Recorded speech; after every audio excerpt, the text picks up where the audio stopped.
Hey y'all, and welcome to the Hillbilly Chicken Ranch. I'm Susan, I'm your hostess, and we're going to be making some chicken and dumplings today. I just wanted to show you what I'm doing here. I had some rye flour that I took out of my freezer.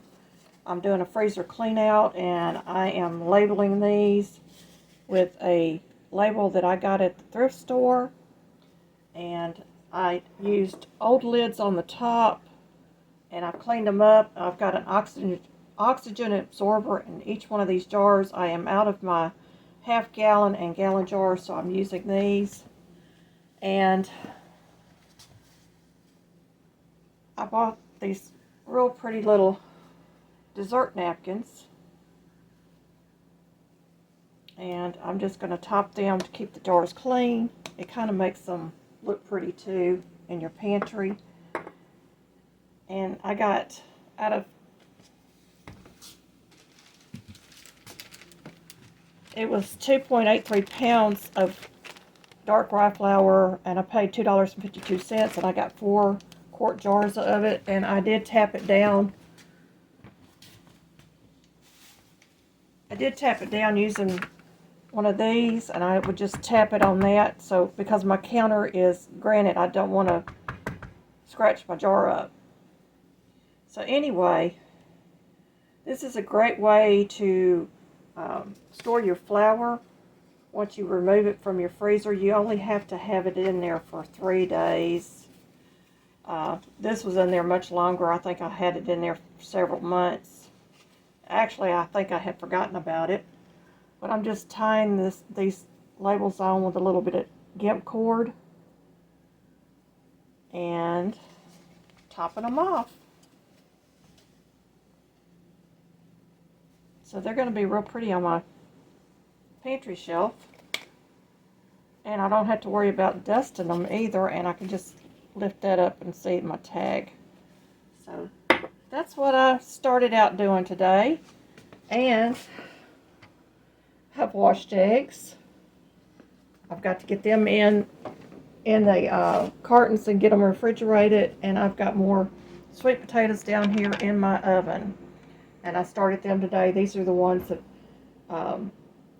we got out of our garden. So they're in the oven, and they're going to cure for 7 days. And I'm off to a great start. I've got my tea ready to go.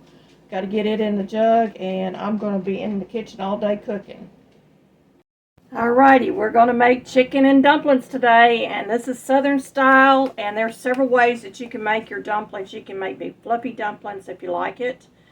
You can make flat dumplings, which is a Southern tradition. It's a flat dumpling. Or you can just spoon drop dumplings. And you can use canned biscuits if you want to. I mean, it's really up to you. But I am going to make a chicken and dumpling using an all-natural chicken that I had in my freezer. So we're doing a freezer clean out. And I'm going to do the traditional flat dumplings, but I usually just do spoon drop dumplings, just so y'all know. And yes, it's a little time consuming because you've got to cook your chicken, you got to cool the chicken, you have to debone the chicken, and then you got to put it back in your stock pot.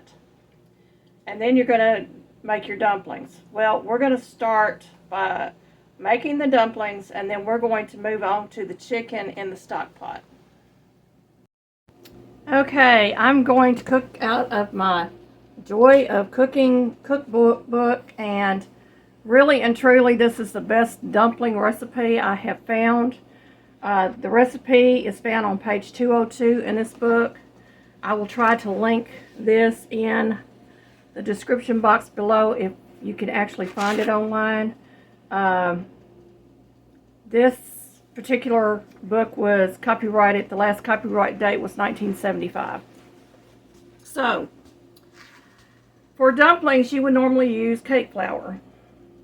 And you would use 2 teaspoons of fast-acting baking powder and a half teaspoon of salt. And you would use 1 egg, and you would need add until the cup is half full, and then milk. And You can also add parsley and all kinds of stuff to it, but a good southern dumpling, you don't add anything extra to it. And it will create 2 cups of dumpling when you're done. And I'm going to show you how I do it, but this is the basic recipe, and it's really, really easy, and it depends on what kind of dumpling you like. There are all kinds of dumplings that you can make. You can make butter dumplings, or you can make cheese dumplings, and just all kinds. There's matzo meal or cracker meal dumplings, and just, you know, there's just a whole list of dumplings that you can make. I'm going to use self-rising flour, but you can use all-purpose flour with the baking powder added to it. I'm going to use buttermilk and eggs, and that's all the ingredients that are going into my dumplings. I make this in advance and I let the dough rest. And I'm going to get my chicken cooked, and then we're going to start cutting out our dumplings.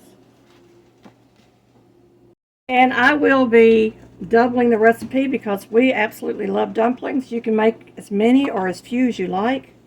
That cup I can't use, it's wet.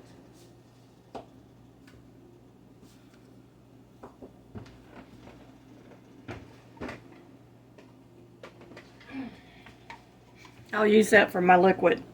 This is really easy. I'm going to spoon my flour in here. I am not going to sift it. I've got a bay leaf in there. I don't need that. And like I said, you can do as many dumplings or as few as you like.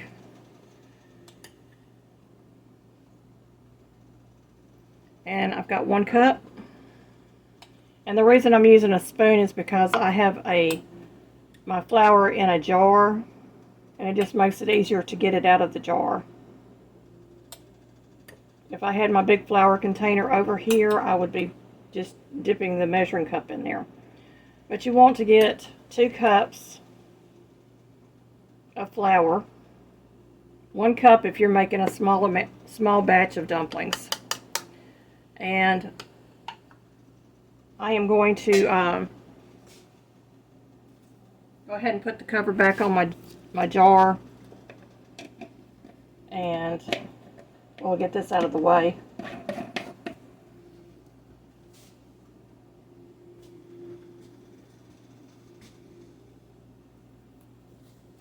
Okay, I'll just move that out of the way. And I'm going to make a divot or a little well in the middle of my flour, like so. Can y'all see? I've made a little divot in there. And I'm going to crack my eggs 1 at a time. And it's 1 egg per cup of flour. So this is basically an egg based dumpling. And I could go ahead and do all my eggs that I have out in the bowl. These are just freshly washed. So I figured I'd go ahead and use them up. And you want some buttermilk. Mine is homemade buttermilk. This is milk off of the butter that I have allowed to sour. And I'm going to use my measuring cup. And I'm just going to pour some buttermilk in here, and we're going to guess at how much we need. I'm going to start with about a 1/2 cup. And this is more of a soured buttermilk. It's fresh buttermilk. And one of these days I'm going to do a video on several ways that you can make your own buttermilk. But I'm going to start mixing this together. And I may have to add more flour to it because I may have put too much milk in there already. So it's looking like I'm going to add a little more flour, which is okay because you want this to be a thick consistency. You want it to be like biscuit dough. So I'm going to uncover my jar and we're going to get some more flour out. Y'all excuse my arms. I'm right-handed, so everything I do is with my right hand most of the time. I'm going to cover up my buttermilk, pour the rest of this back into my container.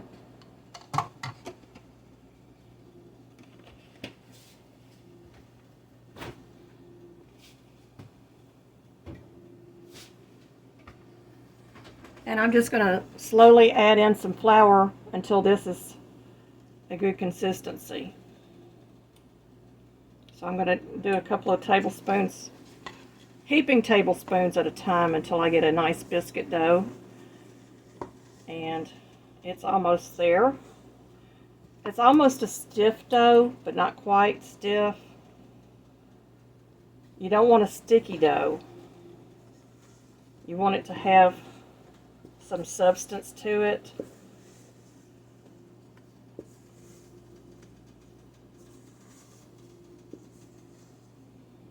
And you want it to kind of come together in a ball. And I'm going to remove the spoon at this point, and I'm just going to put my hands in here and work this dough just a little bit. Because I can feel with my hands, but I can't feel with a spoon.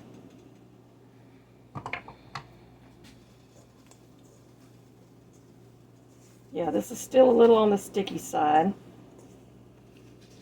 And I'm just going to spoon another spoonful of this, a couple of spoonfuls, just to get this flour incorporated. You don't want to over flour it, but you don't want to under flour it. So this is a good consistency now. And my ball is sticking together pretty good. It's not sticking to my fingers too bad.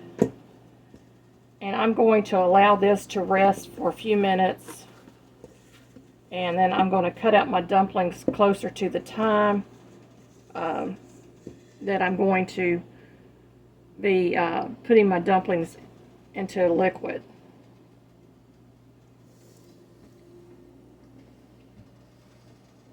Now this part of the video, I'm going to be handling a raw chicken. If you do not like handling raw meat, you may want to skip past this. You can also go and buy you a rotisserie chicken. You can use leftover chicken that you have. I don't suggest canned chicken. Canned chicken just doesn't have the same flavor as a fresh cooked chicken, but if you do use a rotisserie chicken, you need to have canned broth of some sort to add to your chicken. And I never use the tail part on a bird. I don't know why they don't just cut that off. It's a useless part of the bird. But we're going to cut that off. And I'm going to check because I don't know if this has got giblets in it or not.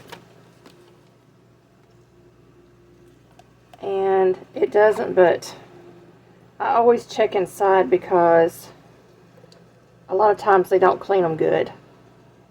See, there's a lung. That little thing right there is the lung that they left in the bird.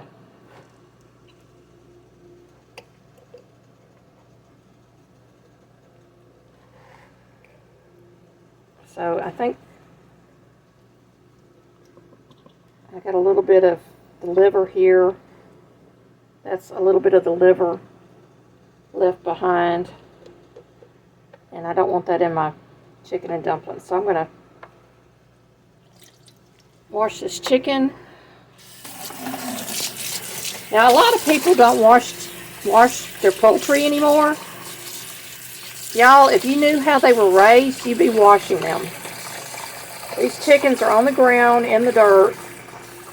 Well, of course, the ones that you're buying from Tyson and other places are farm raised, and they spend the entire time of their life in a little 3x3 cage.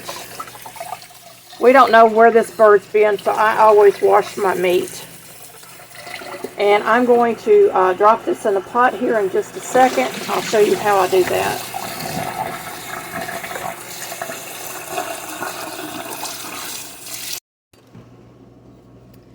Okay, I'm going to use some tongs, and I'm just going to insert it inside my chicken.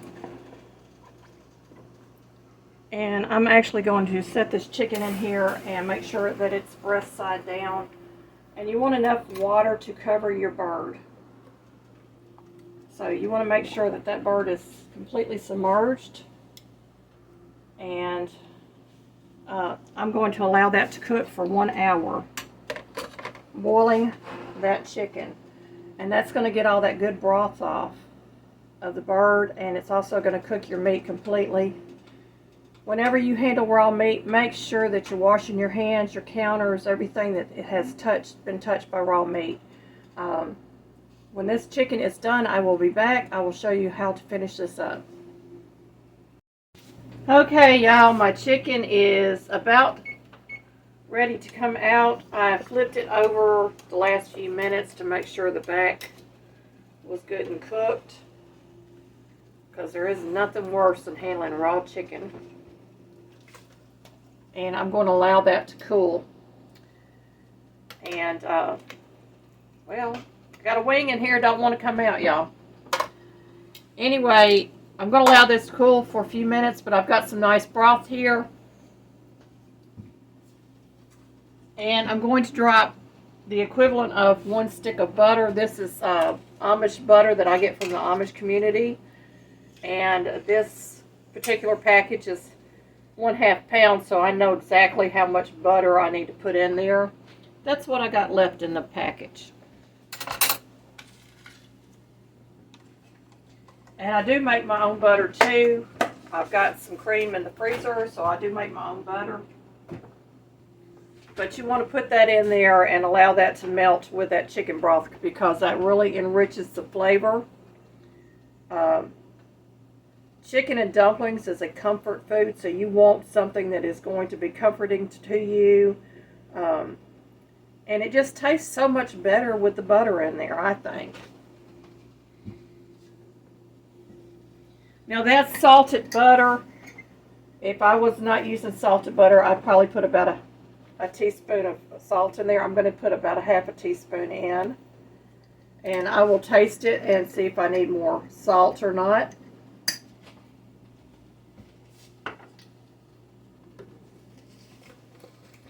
I'm also going to add a teaspoon of black pepper.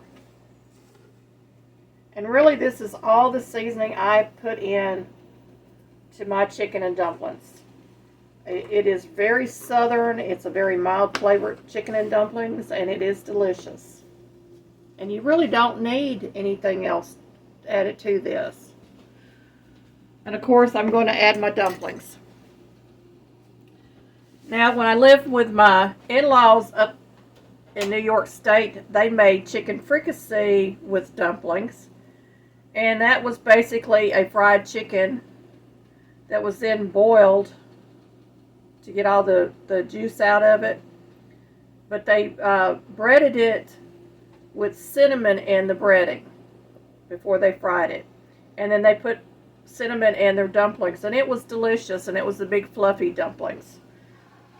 I thought that was a really interesting concept for chicken and dumplings.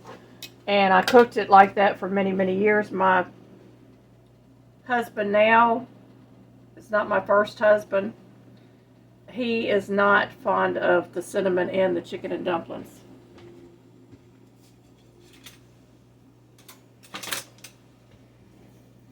And basically, I'm not going to be using the skin. But the skin was left on because of the good fat in it. And you want a good chicken when you're buying it in the store. You want a chicken that's got a little yellow on their skin, because that means they're full of fat. The skin is, and it's really healthier for you. And I'm just going to start pulling this apart a little bit to try to start cooling it down. Just a little bit to let some of that heat out. There we go.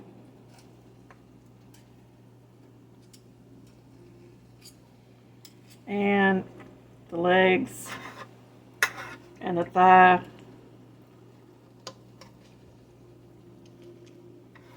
Just pull away a little bit.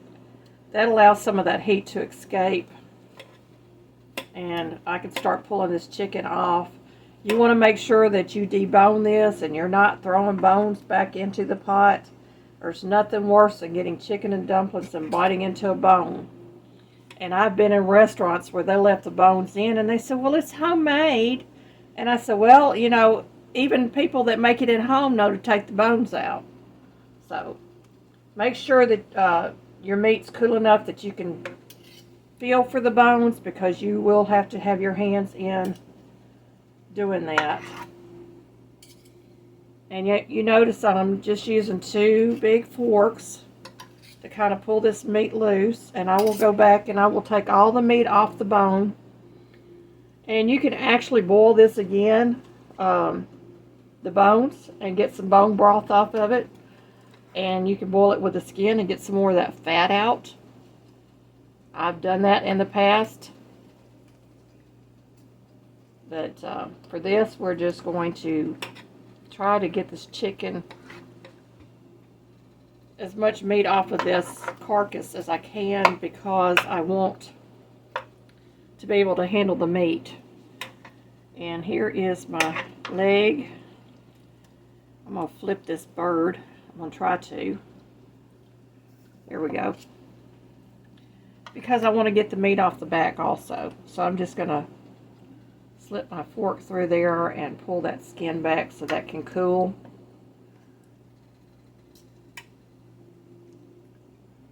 And my dogs always think they're getting a treat when I cook chicken, because they get the skin and they get a few pieces of the meat. And they'll be over here begging. But you want to make sure you get all this good meat in here. These little pieces of meat, that's really good meat for you. It's kind of like a tenderloin on the chicken. And I'm just going to pull some of this off and loosen up that meat on these legs and thighs a little bit so it'll cool down quicker.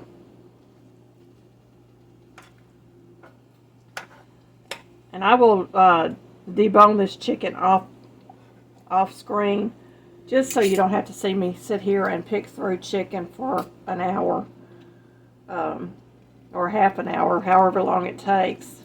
But you want to be able to get as much of that meat off the chicken as you possibly can. So we're going to let this cool for a few more minutes.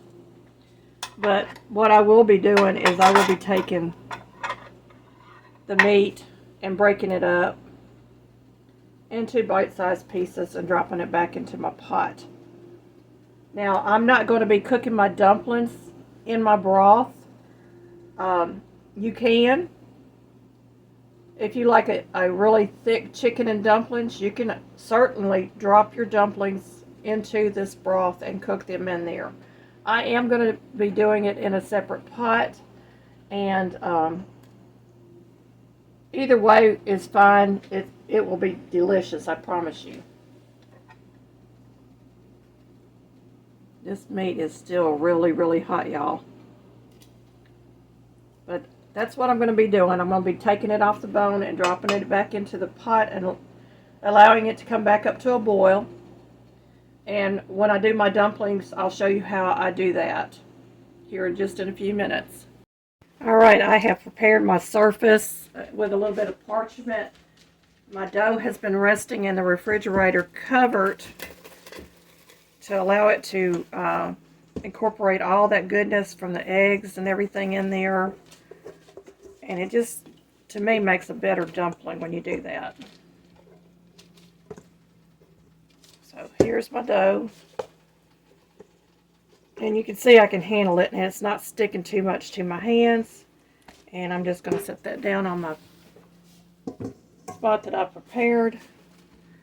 And I have some extra flour out here. I don't think I will need it, but if I do, it's here. And I'm just going to roll this dough, and I may have to cut it. I think I'm going to cut it in half just to be on the safe side, because, well, I think I'm going to cut it into 4 pieces. I'm going to tell you why. Because it's just easier for me on such a small space to roll my dough. So I'm going to set all this extra dumpling dough back. And we're going to work with this little piece right here. And we want to roll it. And I need a little bit more on my rolling pin. But we want to roll it thin. Now it's wanting to stick to my pen. So anyway, I'm going to continue to roll this. And it's going to get pretty thin. And I'm waiting for my water to heat up. I've got it on a high temperature on the back burner, and I'll show you when I drop these in. But you want it fairly thin. You see how thin that is? And I'm just going to pick this up. And it doesn't really matter if it tears or not, because they're dumplings for, you know, they're not going to be perfect. They're dumplings. And you don't have to worry about that. Now, how you cut them is up to you. We kind of like bigger pieces of dumpling. So I'm going to cut mine kind of wide. You can cut them thin or wide, however you like. And I'm just going to cut them up kind of like that. And I'm just going to stack them over here to the side. And we're going to get these dumplings in that boiling water here in a couple of minutes. I am not adding any salt or anything to the water. You can if you want to, but it's really not necessary. And I'm just going to stack these over here and move these down so you can see what I'm doing. I'm just cutting these, and you can use a sharp knife if you want to, or a butter knife. It doesn't matter. They're going to cut. So there's my first stack of dumplings. And I'm going to move on, and we're going to get this next one rolled out. Dumplings can be very temperamental if you don't know what you're doing, but I have found that this recipe is really forgiving, and it allows your dumplings to hold together. My mother, bless her heart, could not make a good dumpling, and it was just so sad to watch her when she couldn't make her dumplings. I'm going to add some flour back in here. We're going to roll this one more time. Stretching that dough just as much as you can. And I did pull out my little rolling pin just for this. I have a huge rolling pin y'all have seen me use before. And you can cut your dumplings just any old way you want to cut them. And they're going to be fine. I promise you. Nobody's going to be looking at your dumplings except to eat them. And all the magic happens when it gets into the water or your broth.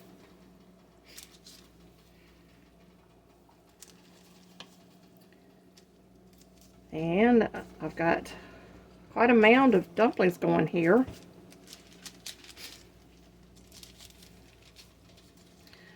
I do have a slotted spoon to lift them out with, because I want to be able to lift them out. They're going to be tender and really good, but they hold up well. And my leftover chicken and dumplings usually will end up, once all the dumplings are out of it, will usually end up as a pot pie. And by then it's just really come together nice, and I just add my mixed vegetables and some kind of thickener, cornstarch or flour thickener to thicken up the broth, and it will be really, really good, I promise you. I'm going to lift the camera up,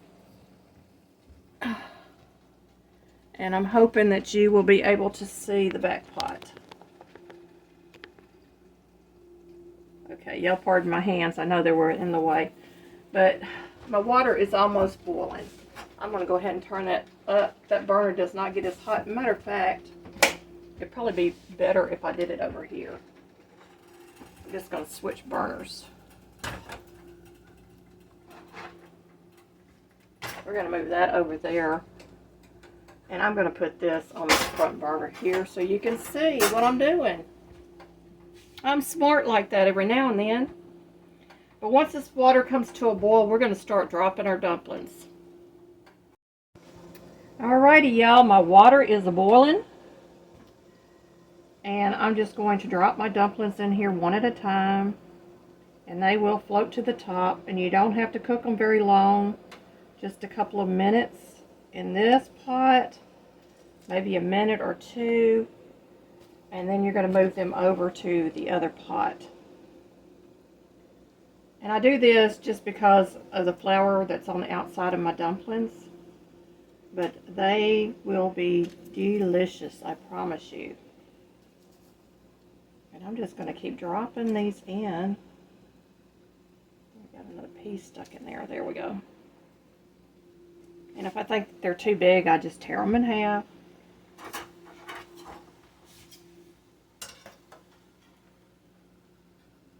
And there is a dumpling, y'all. Throw it in the pot.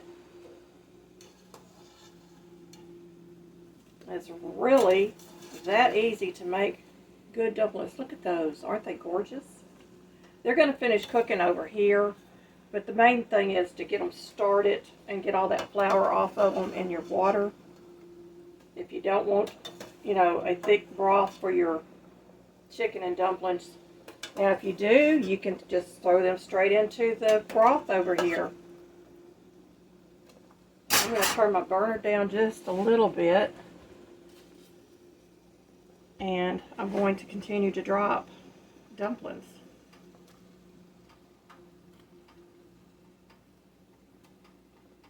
A few at a time. You don't want to overcrowd the pot.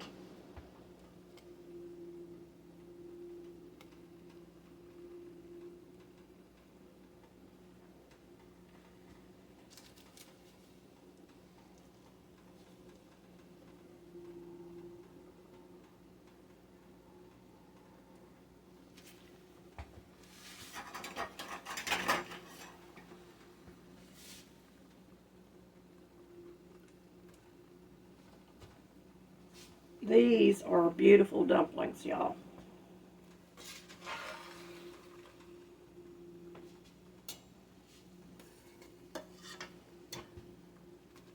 Just lay them in there and let them do their thing. You can dump them down in the broth a little bit to keep them from sticking together.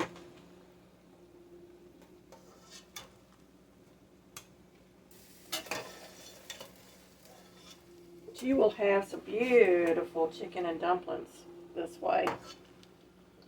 And y'all, I didn't always know how to make dumplings. I tried for years and could not get the knack of it. Didn't know what I was doing wrong. And then I came across that recipe and I said, oh, okay. It's the egg that makes the dumplings so good and tender, and it will stick together. But like I said, you can cheat and use some canned biscuits if you're in a rush and just pinch off some of the dough or roll it out and do like I'm doing and make your dumplings. These are sticking together a little bit, so I'm just going to tear them.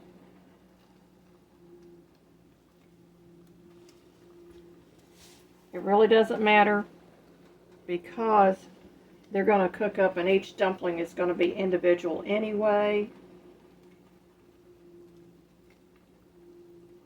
And I'm going to turn this burner down on low.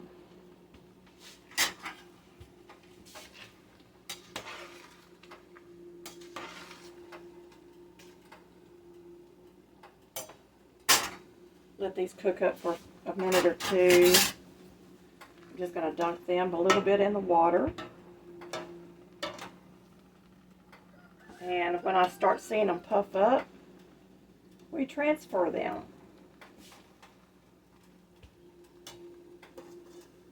And I'm just dunking them over here in the pot in that really rich broth that I made with the butter and the chicken broth.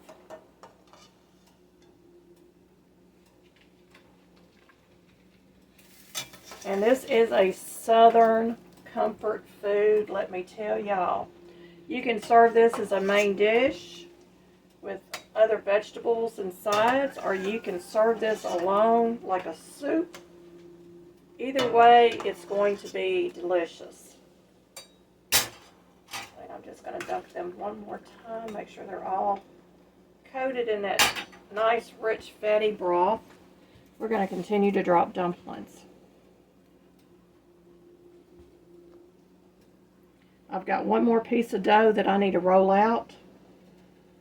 And we're going to finish these up. And I'll show you the finished product here in just a moment. This is going to be our supper tonight, but we're going to probably eat off of this for several days. Because I do take whatever is left of the chicken and the broth, and I do make pot pies with it. And you could actually probably come up with a few recipes of your own. Just going to run over this real quick and cut these. Get that dough rolled out a little bit. I'm going to dump these, dunk them just a little bit, and I'm going to toss them over. Chicken and dumplings, y'all. Y'all want to taste? I'm going to tell you, these are very tender dumplings. Look at that. Very tender. They're just perfect for a cold winter's night. Or any time, for that matter. We like them in the summertime.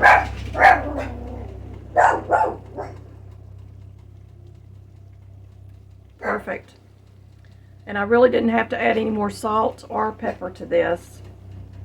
But you salt and pepper to your taste. And you make this recipe your own. Thank you very much for watching.